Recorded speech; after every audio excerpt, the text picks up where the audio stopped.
क्या आपकी एज सिर्फ 20 या 25 है और आपके बाल सफ़ेद हो रहे हैं? शायद आपको भी किसी ने बोला होगा कि अगर आपके बाल ग्रे हो रहे हैं तो ज़्यादा टेंशन ले रहे हो, पर क्या ये बात सच है? तो आज हम बात करेंगे साइंटिफिक रीजंस के बारे में जो ग्रेइंग के लिए होते हैं, बिना किसी मिथ या कंफ्यूजन के। हाय एवरीवन, मैं हूं doctor Garima. I am a board certified dermatologist practicing in Varanasi. मेरे पास बहुत सारे लोग रोज आते हैं जो अपने 20s या 30s में होते हैं, जिनके बहुत सारे ग्रे हेयर नजर आने लगते हैं। कोई कहता है स्ट्रेस है, कोई कहता है शैम्पू शायद गलत यूज कर रहे हैं, कोई कहता है कि मम्मी पापा से मिला है मुझे। तो आज हम सारी कंफ्यूजन दूर करेंगे और बात करेंगे साइंटिफिक रीजंस के बारे में जो है आपकी ग्रेइंग का कॉज। क्या इसको रिवर्स किया जा सकता है और क्या है ऐसे मिथ्स जो बिल्कुल फेक हैं। तो चलिए अब बात करते हैं कि आपके बालों का रंग बनता कैसे है। आपके बाल के रूट में होते हैं कुछ सेल्स जिसको बोलते हैं मेलानोसाइट्स। ये मेलानोसाइट्स मेलानिन का पिगमेंट बनाते हैं जो आपके बालों को कलर देता है, ब्लैक, ब्राउन या फिर ब्लॉन्ड। तो जब ये मेलानोसाइट्स आपके कमजोर हो जाते हैं या कलर बनाना बंद कर देते हैं तो आपके बाल सफेद हो जाते हैं। तो चलिए अब बात करते हैं कि जब भी हम प्री मैच्योर ग्रेइंग की बात करते हैं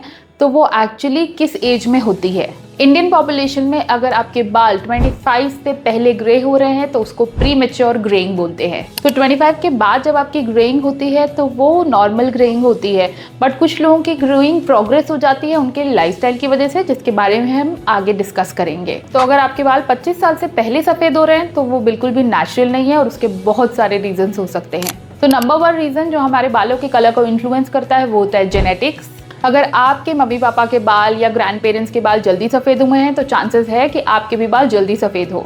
तो ये काफ़ी नॉर्मल प्रोसेस होता है जिनके फैमिली में जेनेटिकल प्रीडोमिनेंस होता है।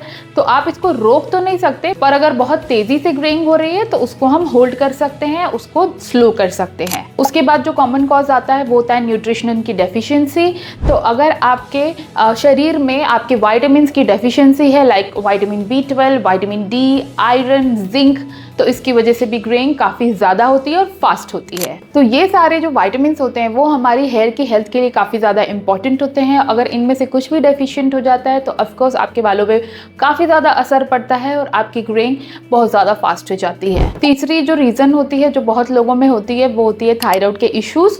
अगर आपके थायराइड हार्मोन्स इम्बैलेंस है, मतलब हाइपर है या हाइपो है, तो उन लोगों में भी ग्रेइंग फास्ट हो सकती है। तो थायराइड जो हार्मोन होता है आपके बालों को डायरेक्टली इफेक्ट करता है। वो रीजन हो सकता है हेयर के फॉल का, हेयर के ग्रेइंग का। तो अगर आपको fatigue, weight gain, mood swings ऐसे इश्यूज फील हो रहे हैं तो प्लीज थायराइड हार्मोन्स को चेक करा सकते हैं। उसके अलावा एक कॉमन रीजन आता है स्ट्रेस।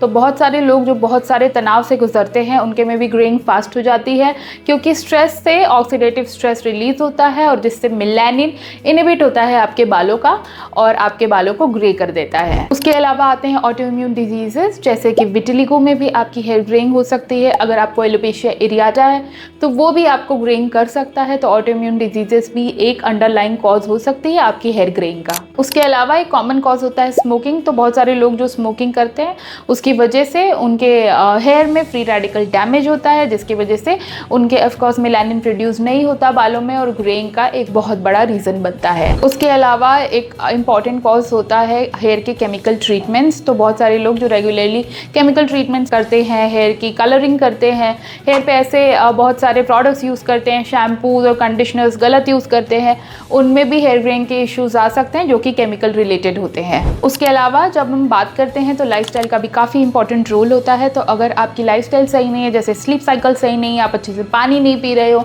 बहुत ज़्यादा स्ट्रेस ले रहे हो, न्यूट्रिशन का ध्यान नहीं दे रहे हो, तो ये सारी चीज़ें कॉन्ट्रीब्यूट करके हेयर ग्रेइंग को फास्ट कर देती है। तो ये थे कुछ रीजंस जिसकी वजह से प्री मैच्योर ग्रेइंग होती है। तो चलिए बात करते हैं कुछ मिथ्स के बारे में जो रिलेटेड है प्री मैच्योर हेयर ग्रेइंग से। नंबर 1 सबसे कॉमन मिथ जो हम सब लोगों को कभी ना कभी सुनने को मिला होगा कि अगर एक सफ़ेद बाल आप तोड़ोगे तो उससे बहुत सारे और बाल ग्रे हो जाएंगे। तो ये बिल्कुल गलत है, क्योंकि अगर आप हेयर फॉलिकल को या बालों को तोड़ते हो तो इसका रिलेशन अगल बगल के बाल से या कलर से नहीं होता, तो इसकी वजह से आपकी ग्रेइंग बढ़ती बिल्कुल भी नहीं है। नंबर 2 मिथ होता है कि बहुत सारे लोग मुझे ओपीडी में बोलते हैं कि जब से शैम्पू चेंज किया है तब से बाल ग्रे हो रहे हैं, बट शैम्पू का कोई रिलेशन नहीं होता कलर के साथ। शैम्पू सिर्फ और सिर्फ आपकी स्कैल्प की क्लीनिंग करता है, तो आपके बालों को ग्रे बिल्कुल भी नहीं कर सकता। मिथ नंबर 3, बहुत सारे लोग बोलते हैं कि अगर हम घर पे कोकोनट ऑयल लगाएंगे तो क्या हमारे बाल रिवर्स हो सकते हैं, ब्लैक हो सकते हैं, बट कोकोनट ऑयल आपकी ग्रेइंग को रिवर्स नहीं करता है, वो सिर्फ आपके बालों को नरिश करता है और आपकी बालों की लेंथ को अच्छा करता है।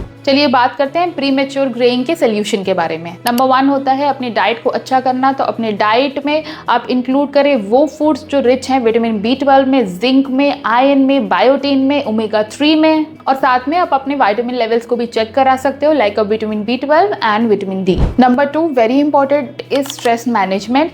तो स्ट्रेस मैनेजमेंट तो खुद ही करना पड़ता है, इसके लिए आप योगा, मेडिटेशन ट्राई कर सकते हो जो आपको इस प्रोसेस में हेल्प करेगा। नंबर 3 एक सेफ हेयर केयर रूटीन में जाएं, किसी भी केमिकल प्रोडक्ट से बचे, हेयर ब्लीचिंग से बचे, कोई भी केमिकल्स अपने बालों पे ना लगवाएं और एक अच्छा शैम्पू कंडीशनर अपनी इंक्लूड करें हेयर केयर रूटीन में। स्मोकर्स के लिए प्लीज स्मोकिंग को क्विट करिए अगर आप प्रीमेच्योर ग्रेइंग से सफर कर रहे हो, क्योंकि स्मोकिंग से बहुत तेजी से बाल ग्रे हो सकते हैं और बढ़ सकते हैं। अनदर सोल्यूशन होता है कि आप एंटीऑक्सीडेंट रिच फूड लो लाइक ब्लूबेरी, ग्रीन टी, आंवला।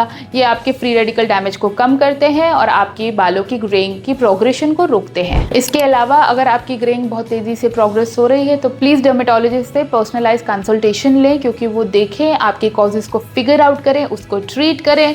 अगर आपकी न्यूट्रिशनल डेफिशिएंसी है तो उसका रिप्लेसमेंट देंगे। अगर आपके हार्मोन डिसऑर्डर्स हैं लाइक थायराइड, उसका ट्रीटमेंट दें। अगर आपके ऑटोइम्यून डिसऑर्डर्स हैं तो उसको ट्रीट करें।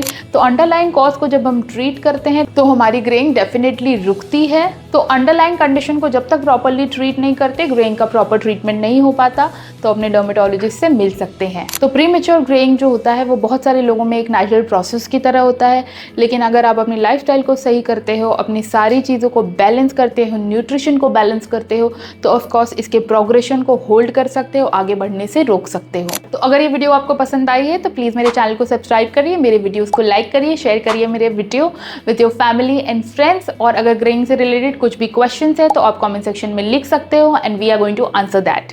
Till then, take care of your skin, take care of your hair, and I'm going to see you very, very soon in my next video.